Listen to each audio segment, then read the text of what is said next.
हिंदू तीर्थस्थानांपैकी स्वयंभू स्थानात श्री त्र्यंबकेश्वर ज्योतिर्लिंग ची गणना केली जाते। हेमाडपंथी शैलीचे हे मंदिर वास्तुकलेचे अद्भुत प्रतीक आहे। मंदिराची उंची 90 फूट असून त्यास 5 कळस आहेत। हे मंदिर काळ्या पाषाणात बांधले आहे, ज्यामुळे मंदिराच्या सौंदर्यात भर पडते।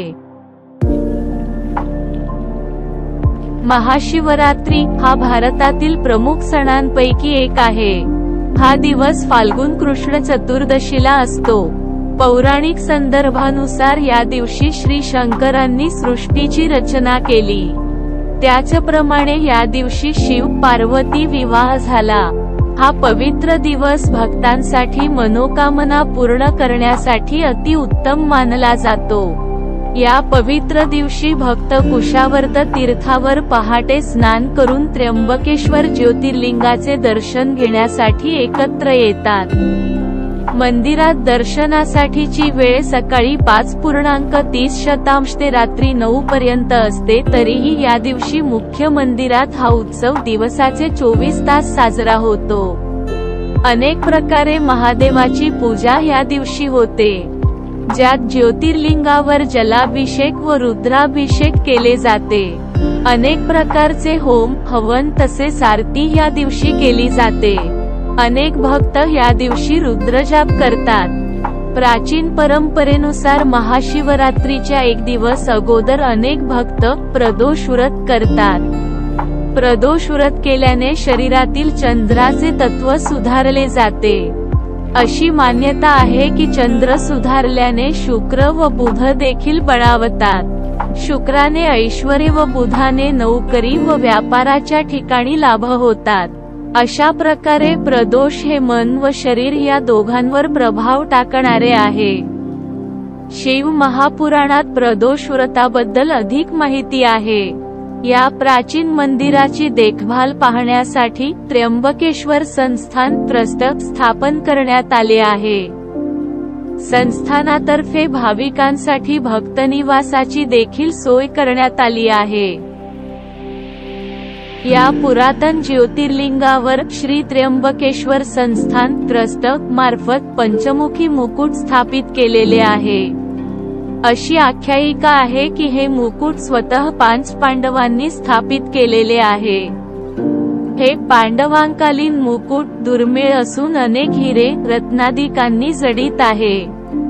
दर सोमवारी दुपारी 4 ते 5 च्या दरम्यान त्र्यंबकेश्वर गावात एक रमणीय पालखी सोहळा आयोजित केला जातो, ज्यात श्री त्र्यंबकेश्वराचे सुवर्ण मुकुट भक्तांच्या दर्शनासाठी आरूढ केले जाते। हे सुवर्ण मुकुट ढोल ताशांच्या गजरात कुशावर्त तीर्थावर अभिषेकासाठी आणले जाते। मग तिथे अभिषेक झाल्यावर आरती होते।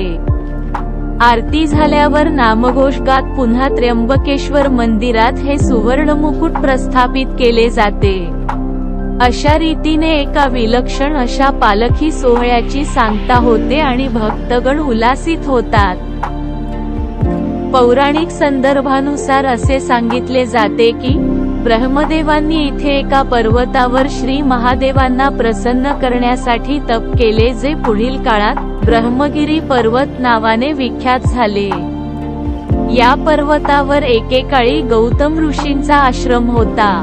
गोहत्या पातकातून मुक्तता मिळावी म्हणून त्यांनी कठोर तपश्चर्या केली आणि महादेवांना प्रसन्न केले। हे पवित्र मंदिर ब्रह्मगिरी पर्वताच्या पायथ्याशी आहे, जेथून गोदावरी नदी उगम पावली आहे। गोदावरी नदी ही महाराष्ट्रातील सर्वात जास्त लांबीची 1465 किलोमीटर लांब नदी आहे। गौतम ऋषींच्या विनंतीवरून महादेव इथे त्रिमूर्ती होऊन ज्योतिर्लिंग स्वरूपात विराजमान झाले। तेव्हापासून हे स्थान त्र्यंबकेश्वर म्हणून ओळखले जाऊ लागले। ज्योतिर्लिंग हा शब्द प्रकाशस्तंभ ला दर्शवतो। त्र्यंबकेश्वर शिवलिंगाची वास्तविक रचना इतर 11 ज्योतिर्लिंगांपेक्षा वेगळी आहे, कारण त्र्यंबकेश्वर येथे शिवपिंडीमध्ये अंगठ्याच्या आकाराच्या 3 कपार आहेत, ज्यात त्रिमूर्ती म्हणजेच ब्रह्मा विष्णू महेश विद्यमान आहेत। या शिवलिंगातून गोदावरीचा प्रवाह सातत्याने सुरू असतो. या स्वरूपाचे हे जगात एकमेव शिवलिंग आहे.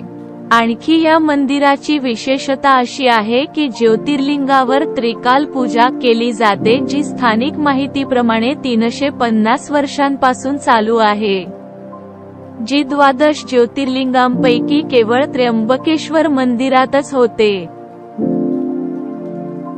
मग त्र्यंबकेश्वर या ऐतिहासिक ठिकाणासाठी तुमच्या पुढच्या प्रवासासाठी तुमचे मत काय आहे? कृपया पुढील व्हिडिओंसाठी माझ्या चॅनेलला लाईक, शेअर आणि सबस्क्राईब करा.